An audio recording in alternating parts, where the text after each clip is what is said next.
I'm on the phone at the moment with my friend Mr. Shane Saw. This is Shane Newbrough. Sometimes I call him Sawmaster General. And so Shane Saw here. Tell me about your age. What are you? How old are you these days, man? Man, I'm pushing 45 years old, man. Getting old, you know what I'm saying? Getting up there. And and you play drums at the moment for a while now for a band called Kill Everything. This band is requiring a lot of energy from you as a near 45-year-old guy. I'm sure to pump out all that stuff still these days, your wrists and stuff, shoulders. Yeah, I've actually, I've gotten to where I play with a lot of muscle memory over the years, but I've got a bad left wrist. I wear a little kind of a little brace thingy that I wear when I drum and stuff that helps keep it from going numb. We've literally played shows before, and halfway through it, my guitar player will be like, "Hey man, you ready for the next song?" And I'm like, I can't even feel my freaking hand, dude. My whole left hand's numb, and we're halfway through the set. You know what I mean? And some days I look back and everybody was like, "That was a killer show," and I'm like, I don't even know how I made it through that night. You know what I mean? But I did it. You push forward, you keep going, you do what you got to do. But sometimes you're like, wow, how did I even manage? Yeah. You know what I mean? Sure. Yeah. Well, yeah. Brutal. There's a lot more respect for those guys you watch on TV. I mean, on the YouTube, and you're like, this and that, but they're really they're probably struggling in some cases. We can't tell. Yeah, man. I've watched some of these kid drummers around here, with all their badass little techniques they've learned and their push-pull blasts and stuff, and I'm just like, man, I just watch your wrist, and I'm like, man, in 20 more years, you're going to wish you didn't do that. Because it just looks like pain to me. This is why Captain Kill Drums is doing, slower things for 10 years now. Right. Yeah, I'm sure that dude pushed himself to the limit big time back in the broken days. Yeah, well, I'm as a matter of fact, as we speak, I'm standing here looking at a stack of CDs that I sent you the video recently. You saw the video of this giant stack of CDs, and right here in front of me, I have Brodequin, man. I'm hesitant. Believe me, when I look at some of these, I'm like, I'm kind of hesitant to get rid of that, You know what I mean? Because it's like, you don't just find these every day, some of these are kind of obscure. Might have to put a couple of them that's how I always feel like with any of the stuff you hook me up with. I feel like I'm just kind of caretaking it for you. You know what I mean? I feel like I'm just keeping a close eye on it for you, so you don't have to worry about it. You know what I mean? I appreciate that. Well, that makes me feel better about sending some of these things over because that is the situation. And hey, I might ask you for that. Hey, man, I hate to be an Indian giver, but you mind passing me back? I need that. Yeah, exactly. And I'll be like, dude, I feel naked without this one and that one and this other one. Right. You know how it is. Yeah. Because some of these CDs, even though I don't play them that often, it is true. Just knowing that they're in my collection is like some sort of good feeling. They're there. I know because you got them in your cassette collection, and man. And so Mr. Chainsaw here, he's a cassette collector like myself, but he's gotten hog wild with it in recent years and maybe broke the bank a little bit occasionally. As we speak, I'm like surrounded by stacks and stacks of cassette tapes. Yeah, I sit here and look through them and I go, my God. What are you going to do? Yeah, exactly. Yeah, you're going to be like me someday. See, you see where I'm already at with it. I'm only like 5 years ahead of you as far as age, I guess, or something like that. Right. So, but I'm already to the point of I'm pushing 50. I'm 49, and I will be as I mentioned, I'm getting rid of some things because as the caretaker of these things, I feel like my job after decades of caretaking, you know, it's like, surely this has to end someday. You know, I got to give this job to someone else. Someone else can do it for a while. Like, I've been watching these, babysitting this shit for 25 years. You ain't lying. You ain't lying. Fucking decades now. Ridiculous. Dude, it just sits there. It just sits there, right? And well, you know, recently I have been digging them out. And I'm like, all right, I'm going to fucking play this shit, you know, and I'll put it on and play it at loud volume. And I want my car to play CDs again. It has a CD player, but it doesn't, you know, like, you won't take the fucking, you know what I mean? It doesn't work. So I'm like, fuck, you know what I mean? I'd rather have a CD player in the car. That way you're like forced to do it old school. You put the fucking CD in and you listen to all the fucking tracks and you fucking listen to the shit, you know? Because that's what I do in my truck, man. The wife and them, they're always, you know, in her car. It's all, you know, streaming, you know, Bluetooth, hooks, you know, connect to Bluetooth, hurry, you know. And well, I'm just like, I always crack up because I still drive around listening to CDs and shit all the time. So your truck still plays some CDs and you still use it? Yeah, yeah, every day. Every day. That's cool because. I'll tell you, I regret not listening to a lot of music. You know, sometimes I don't listen to it as much as I used to, and that makes me sad. It makes me sad a little bit sometimes. You know, well, yeah, like, I do find myself listening. I can't lie. I do listen to a lot of like podcasts and stuff, but yeah, me too. But, yeah, you know, of course, being election year, everything's gotten so political. I've kind of gotten to where I just got to turn it off. Oh yeah, for you know, sure, like, no doubt. I'm like, I just start getting frustrated, man. It's like which parrot-beaked puppet will you? Which one dances the best? Pick the pet. Yeah. You know, this one did. You know, like when we used to watch American Idol or whatever it was, and they would like vote for the one that made the best dance or whatever. Right. I don't know. Same kind of thing.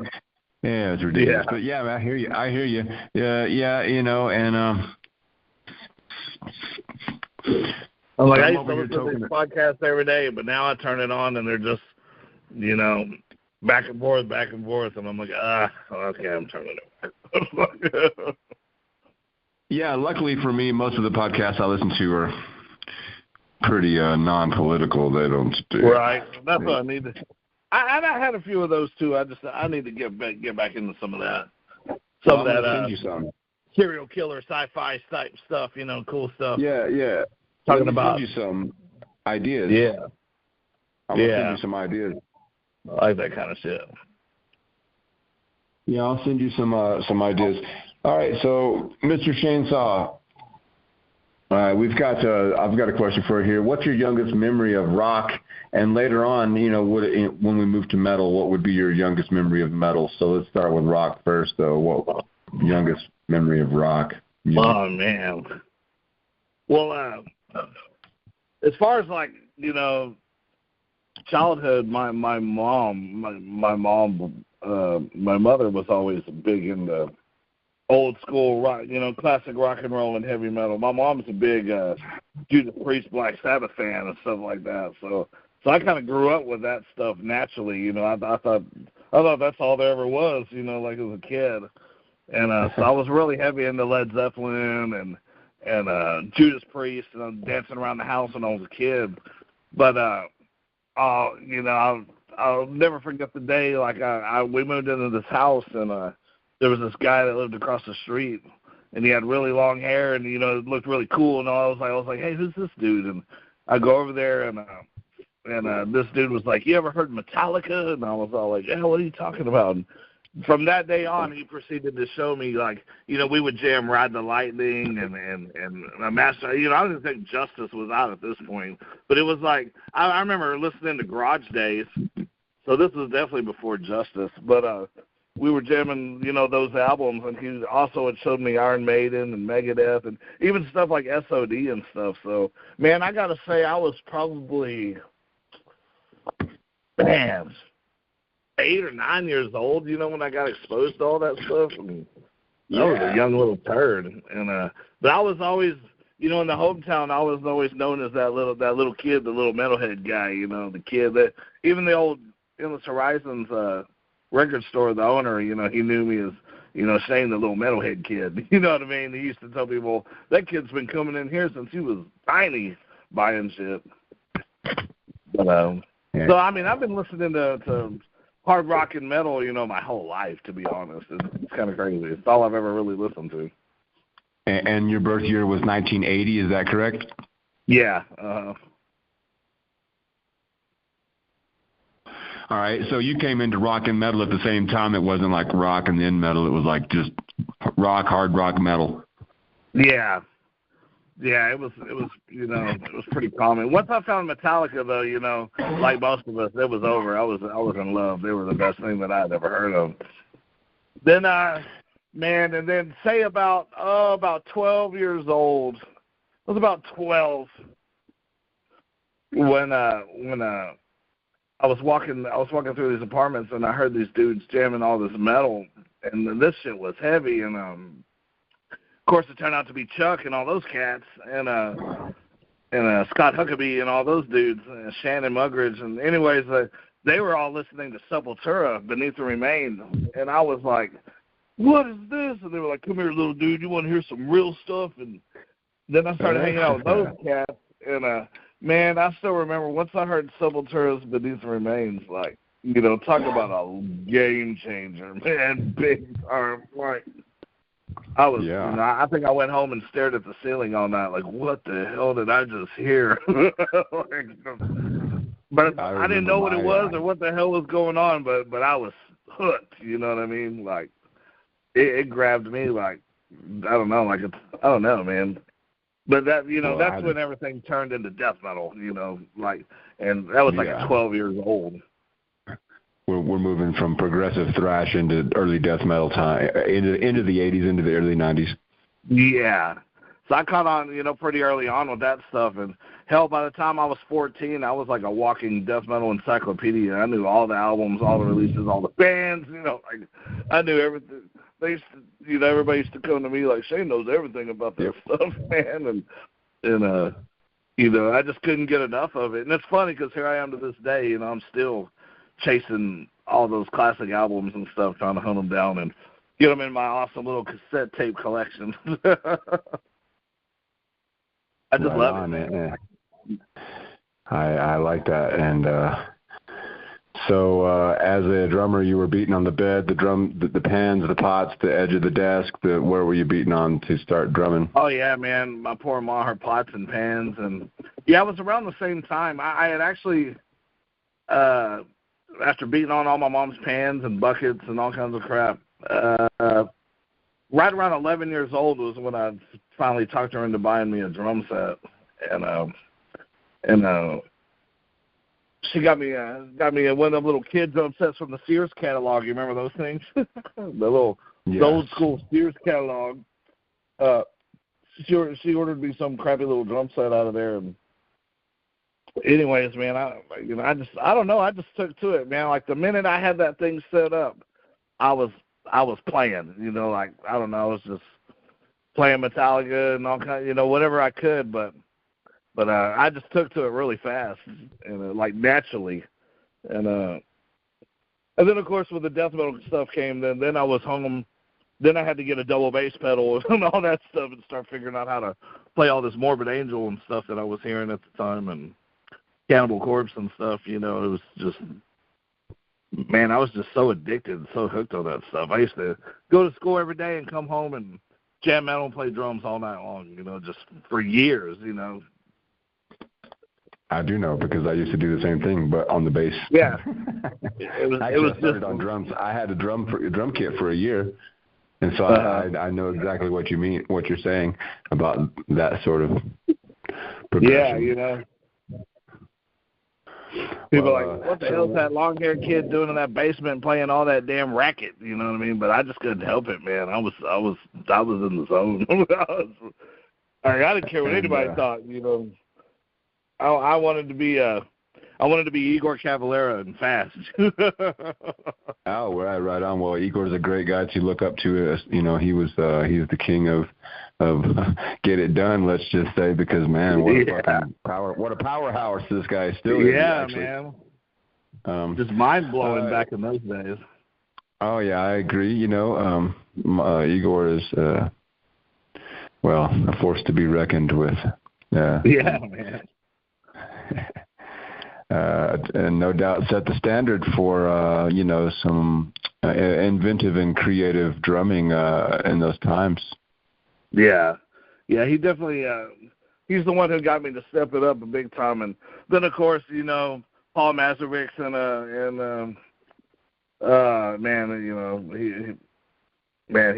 he really Cannibal Corpse was life changing too, as well as Suffocation. Man, yeah, Mike Smith, you know what I mean? Like everybody wanted to play like him, and I didn't even know how, but wow, just I had to be this guy. I had to do what these guys were doing.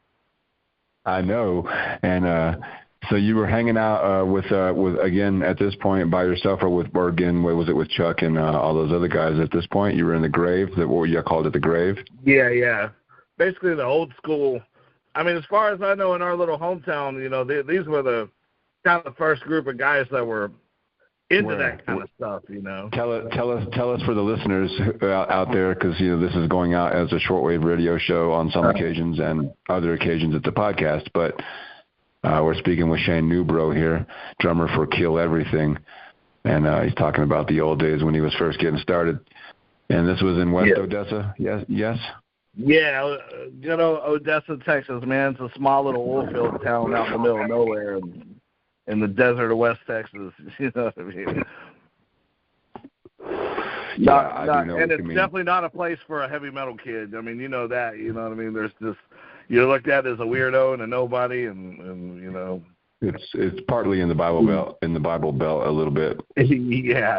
Yeah, I mean, it's all country music and Tejano and hip hop, and that's it. Basically, nothing else is allowed. So, all of us, we were trying to break the mold big time. We had a little bit of success. We did. We kind of changed the game a little bit.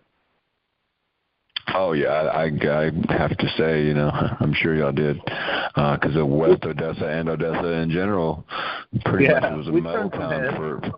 Yeah, I don't know how the scene is over there nowadays. I have to imagine it's just not as thriving as it once was. In the 90s.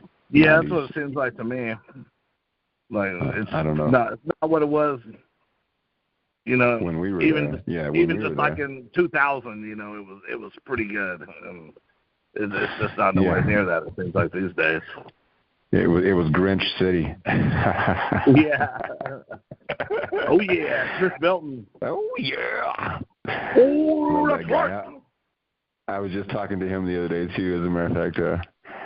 All right, let me see here. I got another question. Well, the first concert, I guess, when did you finally make your way to a show? Man, my very first concert, I'm not even going to lie, it was at Texas County Coliseum, which is in Odessa, and it was ZZ Top. Oh, come on. That's legendary fucking first concert. That's like, yeah. Yeah, man, I got to go see ZZ man. Top. What tour was that? What tour was that? Eliminator? It was on oh man. What year? What year? Was it Eliminator? Was it the Eliminator tour? Yeah, I hope it is, because that probably was a kick-ass show. I'm sure any show from them would be. I believe so, but man, yeah, them dudes, they went up there and kicked. Like, I still remember it. It was badass, man. Dude, you ain't lying. These the top, man. Come on, that's where it's at anyway in Texas. The little three-piece band from Texas just getting it done. Yeah.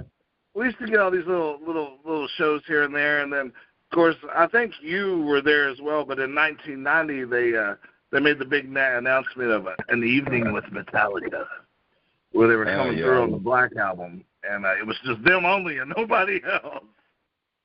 And I remember it on the marquee. It said an evening with Metallica, and they came out and played for like 3 hours or something. Man, it was the greatest shit of all time. I was there, but in Lubbock. They was on fire, man. Oh my God! Just talk about a band kicking serious ass at that time. So that was so this is probably your second show, you're saying, I believe so. Or second, like big show. So you go from ZZ Top to like, I mean, as far as big shows, yeah, ZZ Top to fucking Black Album. Yeah. Yeah. Yeah. And then, you know, and then I started traveling, you know, because we got a little older and had friends had cars and stuff. We started going to Lubbock, Texas, which is a little north of Odessa, you know, college town. And that's when we got to see like Sepultura and Typo Negative and just, I was at those shows. all kinds of cool bands, man. Slayer, Ozzy, and you were at the show. You were at the same shows as me. You just didn't know it. Right. But we were at the same. Right. We were at some of the same shows, man. Yeah, and I'll never forget the biggest one I'll never forget was Tomb of the Mutilated 1992 Cannibal Corpse with Unleashed and Epidemic and Mortifix.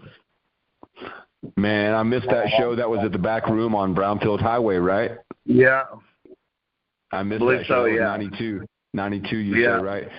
I know I missed that show, and I don't know what happened, but I remember hearing the radio ad and everything, and I was a huge fan, of course, of all those bands. At that time, I remember Unleashed, Across the Open Sea.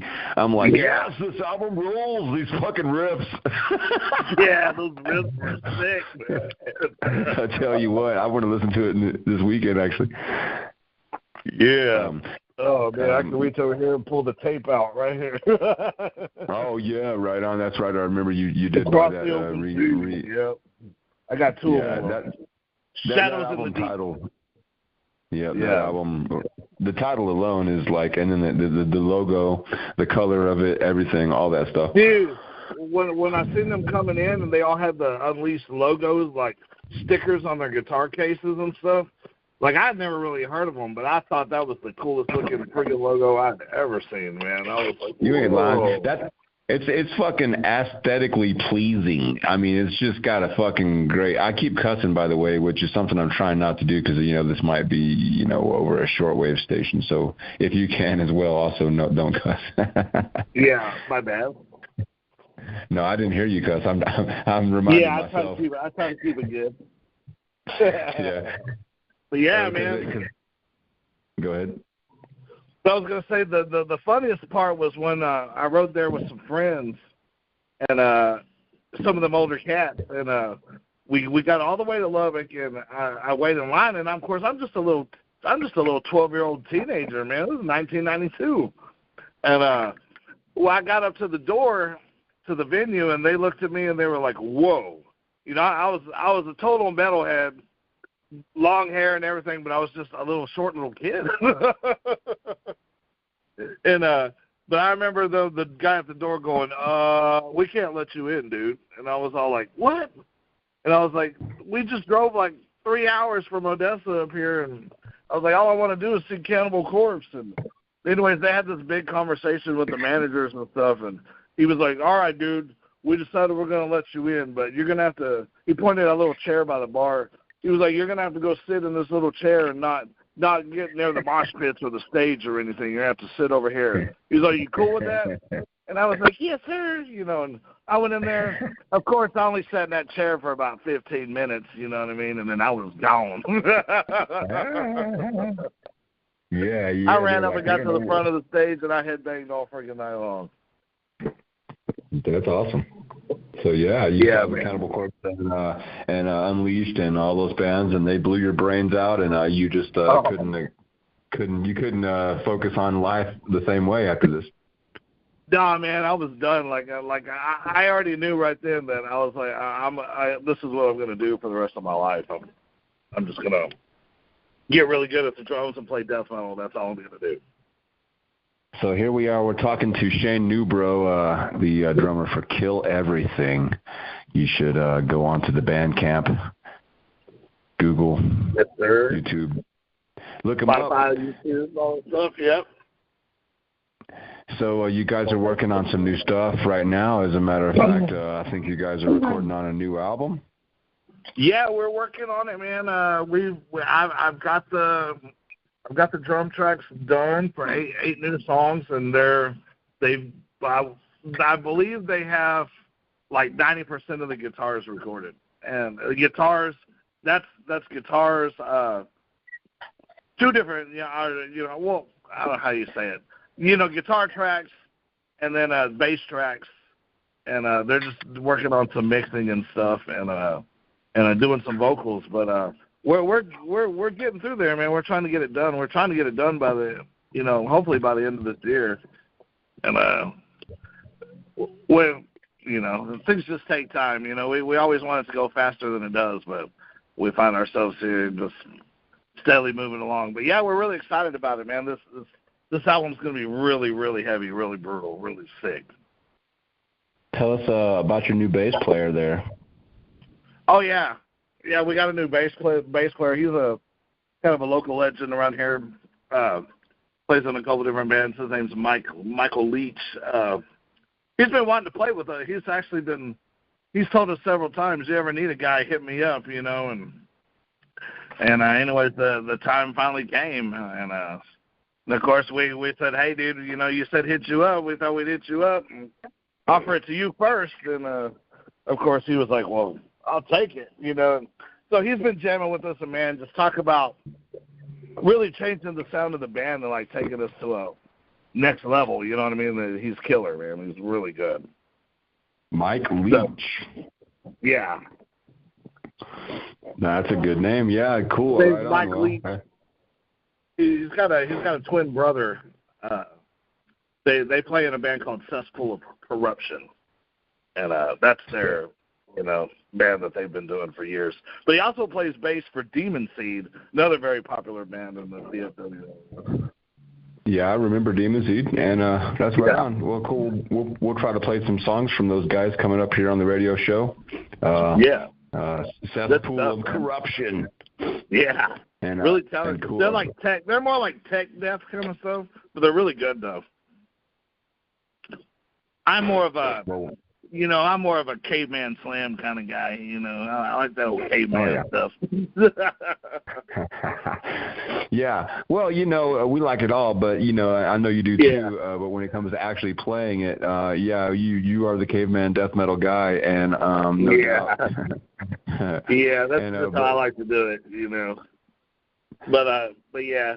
So I think he's having a lot of fun with it too, because he gets to play his techie stuff, but he also kind of has a soft spot in his heart for this kind of stuff too, so he's really excited to be jamming with him. But definitely can't wait to get this album done and get it out, man. Everybody hear it. It's going to be really killer. It's going to be awesome. Tell me about these gnarly. Tell me about these gnarly riffs that Brain is writing with his. He's got a baritone 6-string, right? Is that what he's playing? Yeah, he's going back and forth since he's. When we first started out, we had Brian Wynn, he's an original guitar player from the band Devourment, and everybody knows who those cats are. Right on. And if you haven't, you've been living under a rock for a while or something. But totally.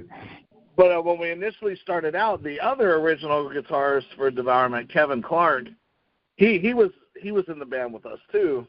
And, at some point he kind of decided to go his own way. But anyways, so ever since, Brian's been just handling guitar duties by himself. And we never brought on another second guitar player. And so he's got this he usually plays an 8-string. And he also come across a 6-string baritone with this really long scale neck. Thing's insane. And he started playing on that, and man, yeah, the riffs this guy comes up with, just like, hey man, throw something at me, and then I got to sit there and watch this guy put them fingers to work, and then just think, oh my God, I gotta play that. And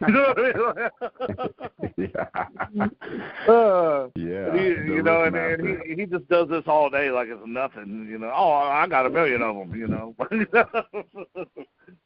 But yeah, no, that's what I was gonna say about the new album though. Is he's tracking say kind of like left side he's doing the baritone guitar, and then right side guitars is on the 8-string guitar. So the tone he's getting from these two different guitars is just, what? You know what I mean? Oh, it's so heavy, man. It's unreal. Yeah, well, right on. I was like, I wish I could get into more of that guitar tech talk, but I'm just a dumb drummer, you know what I mean? We could talk cymbals and drums all day. But well, no, that's really cool, man. This baritone and this 8-string, that's got to make a gnarly sound. I think I've heard some of the stuff you sent me. I'm guessing maybe one of those things you sent me included that yeah, mix of I things. Just a little taste of what's coming. Yeah, that was nice because I listened in my car. I listened to on my different devices, and that's why I'm asking is because this guitar was like fucking nice, really nice. It's good to hear Brian progressing himself in different ways. Keeping it exciting for himself.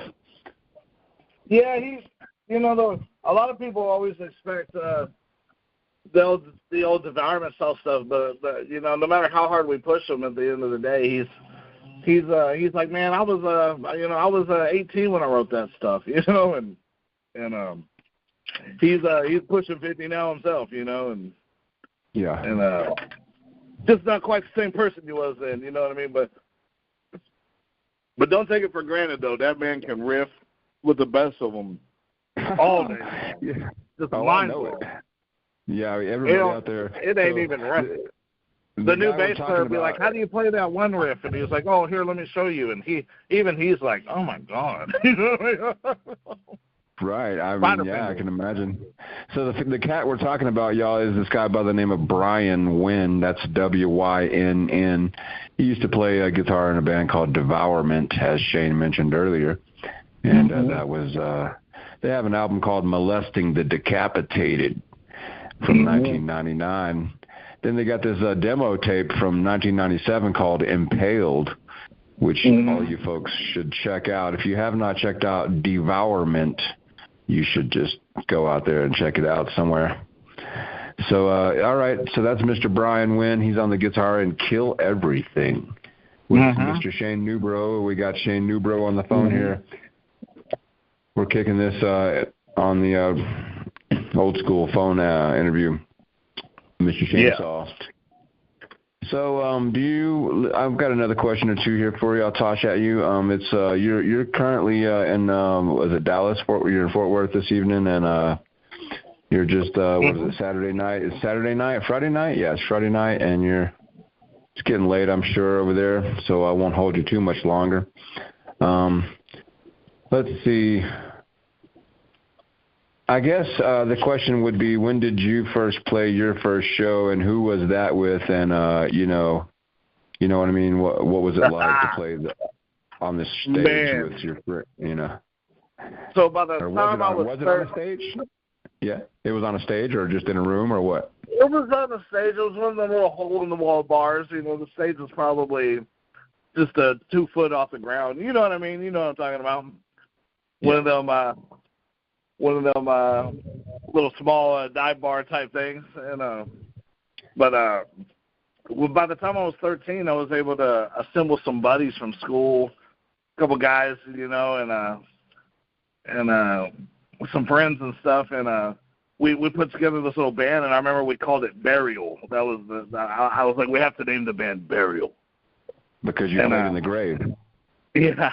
And I still remember the first song we ever wrote was called "Hung by Your Own Intestines."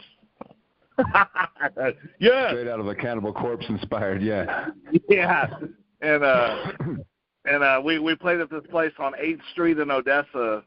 It was called the Texas Star, and I believe it was like Barry Dodd, some of the old schooler dudes that all ran that place, and. But anyways, we talked them into letting us play there.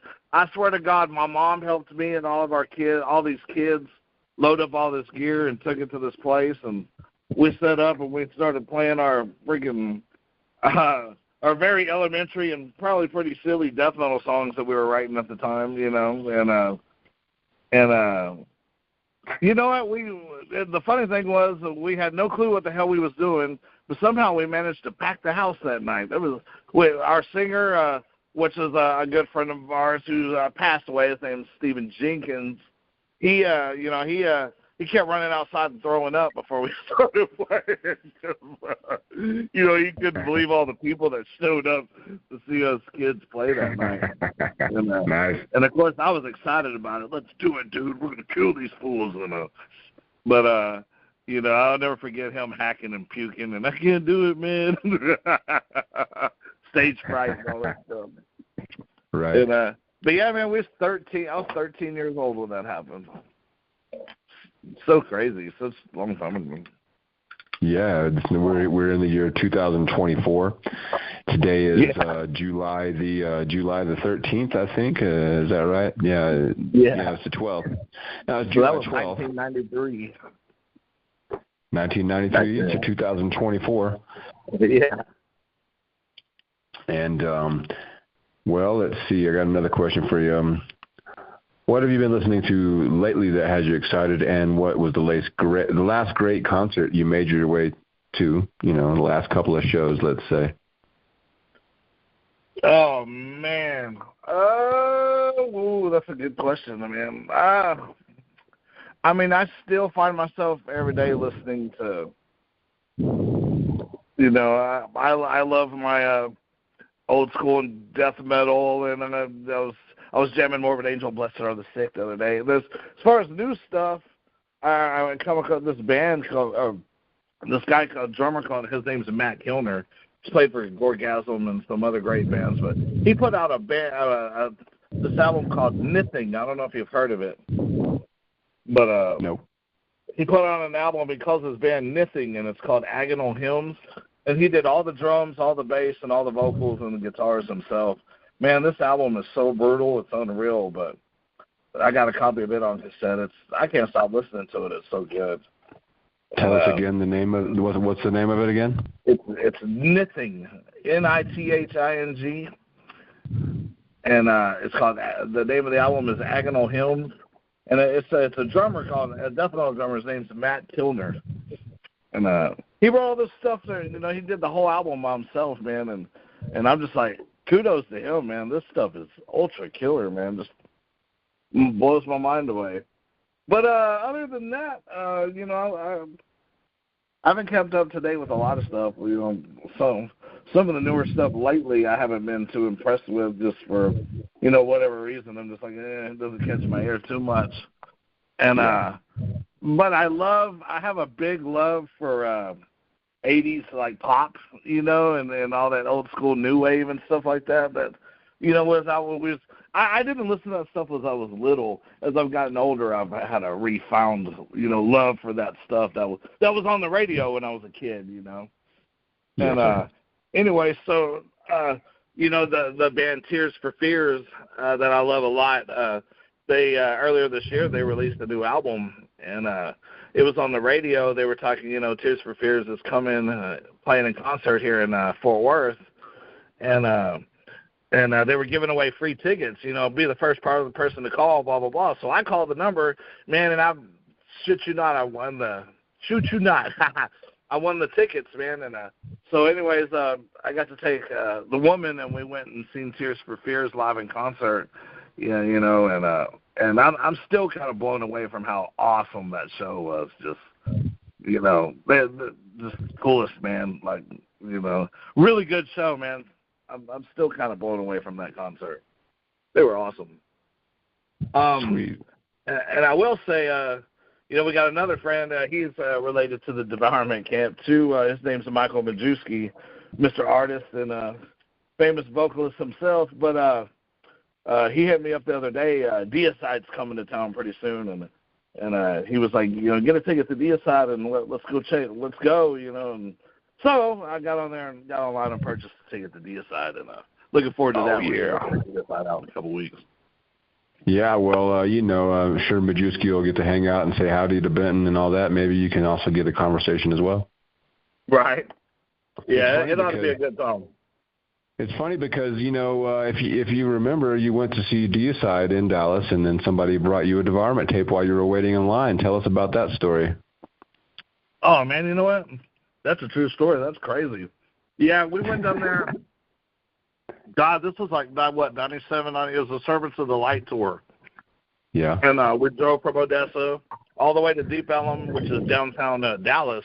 And then we went to this place called the Galaxy Club. We were standing in line and for Deicide, and this guy came up to me, and he was like, and which Brain tells me is that was Hound back in those days. But this guy comes up to me, and he's like, "You want to hear the heaviest band you've ever heard in your life?" And I was all like, "Heaviest band, sure." I was like, "I'm the heaviest band. What are you talking about?"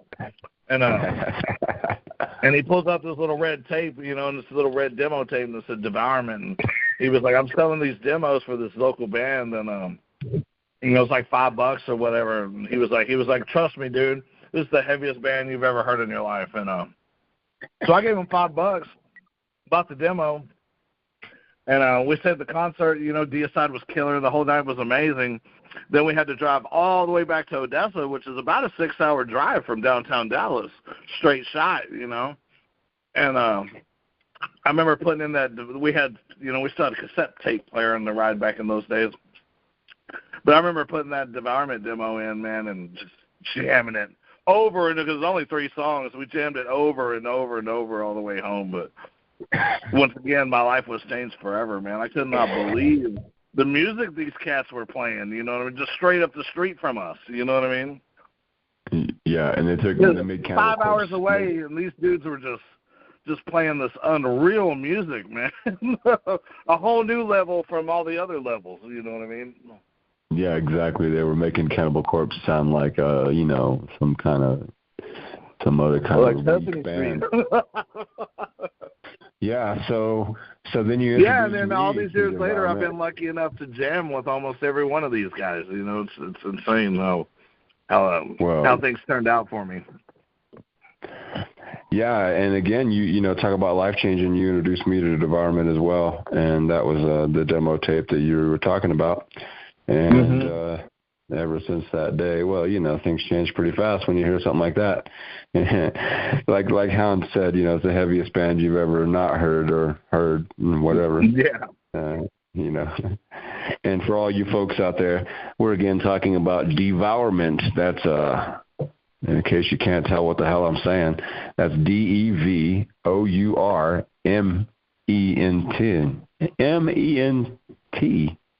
MENT. That's a weird spelling. That's a weird word. It's not even a word. It's a weird one, man. It's not even a word. I don't think it was never a word until they started making it a word. That's what happened there. If you look it up, it doesn't exist. You know what I mean? Yeah. Yeah. So I don't even know what it means. Actually, I guess it just means the act of being devoured, or something. So. Okay, well that's a roundabout's way. Yes, Shane is in the band Kill Everything, and those, which includes Brain from Devourment, and Devourment is a globally known band. For every corner of the planet you go to, if you know death metal people in any place, you ask them about that band, they'll tell you they probably know that band. Yeah. Yeah, man. Right on. All right, so here we are on shortwave radio. I was going to ask you, do you know a lot about, or do you think that's pretty cool, like that the signal travels so far, and you never know who it's reaching, what do you think about that? It's pretty neat. Yeah, I think it's really cool. I know, over the years, you've always expressed, how your love for shortwave radio, and always out there searching the waves for just anything you can find, just no matter what it might be, and I think it's really cool. I think it's cool that it still exists to this day, and somebody out there, might be listening to us chat right now, and it's, really cool. Hello, hey, and what's up out there? Everybody hears this, here's our rambling, But I can tell you, it's totally cool. It's one of the coolest things ever, and that it's still going on to this day is just awesome. I think it's awesome. I agree, and I can tell you as a person who does scan those waves, looking for something, this is probably interesting to somebody depending on where they're located if they don't have much else Right. Yeah. Right. And it's cooler than the interwebs and all that stuff because it's just more, I don't know. It's just more old school, and it was around before those days. And I really hate where we are today. I kind of, the older you get, the more you think about it, and you see these kids these days, you just really, I hate cell phones and internet and all this stuff, man. Yep. I want to go back to the times when, people actually sat down and talked to each other, not sat next to each other and everybody staring at their phones the whole time. You know what I mean? And I just look around like, what the hell?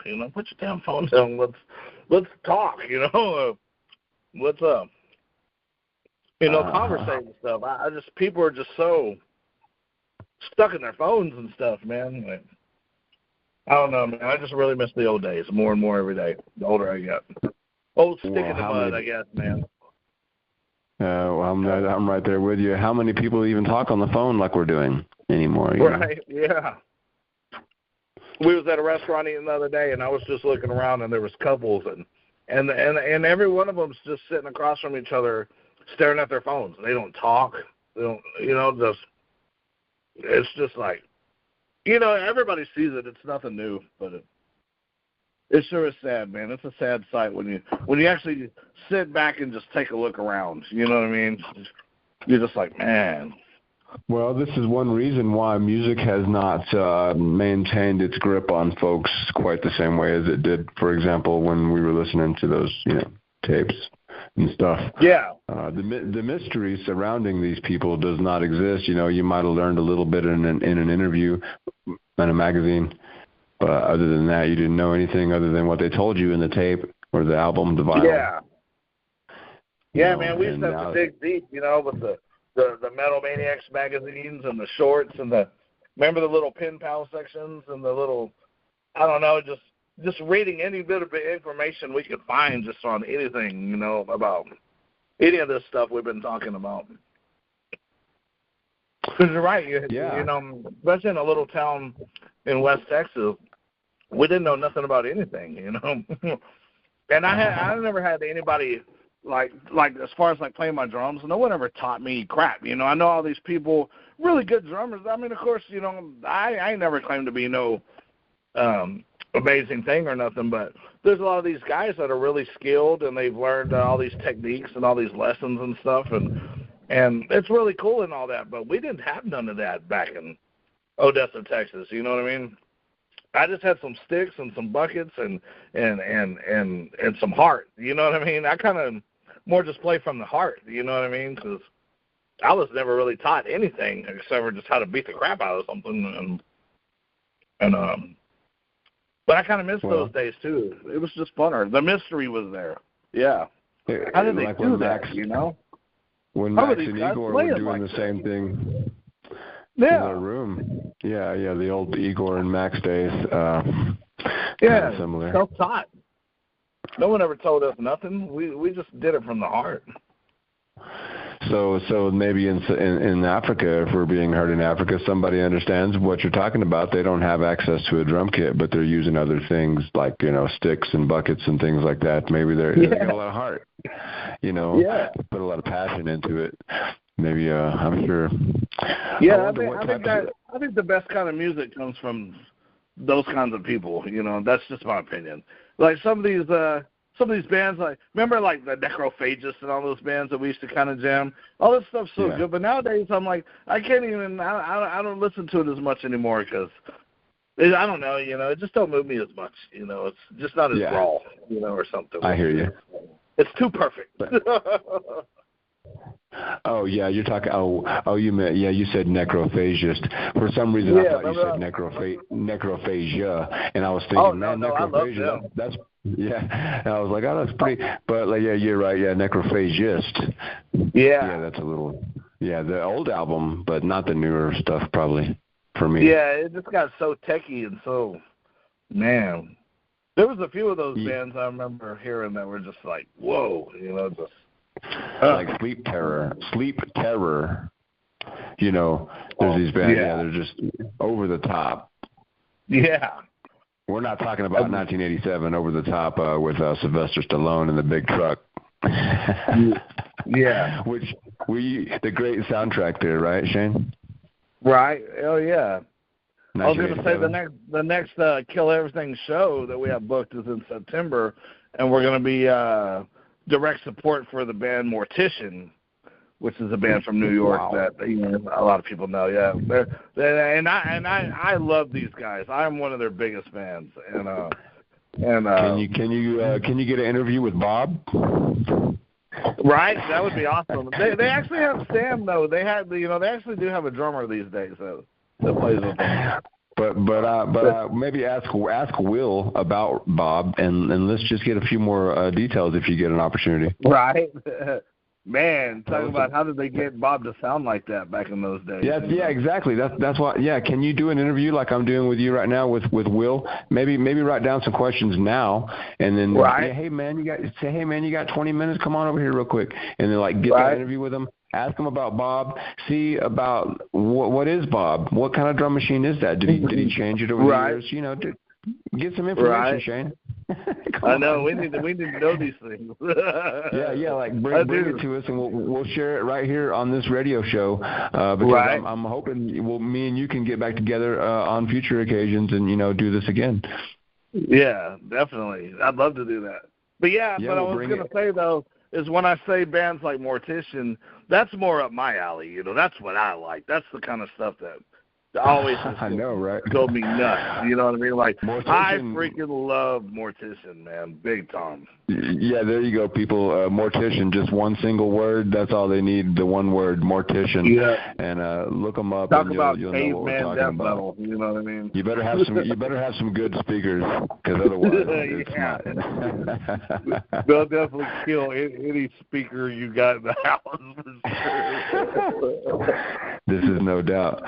They might even. They're going to be there with you guys, and so it's Kill Everything, Mortician, and where is this happening at? This will be at the Haltom Theater in Haltom City, which is it's a Fort Worth suburb,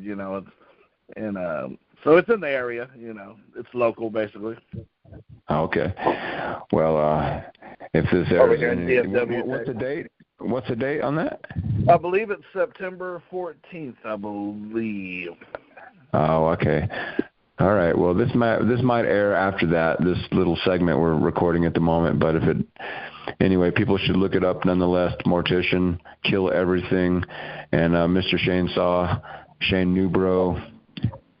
Look him up as well on the Instagram there and the Facebook and that kind of. I just looked it up. They actually haven't played in the DFW area in 28 years. It says 28 years later they come to crush DFW. Mortician, featuring Kill Everything, Cheese Grater Masturbation, Demon Seed, and Coprophalia. That's one of the new slam bands that's in the area. They're pretty good, pretty cool dudes.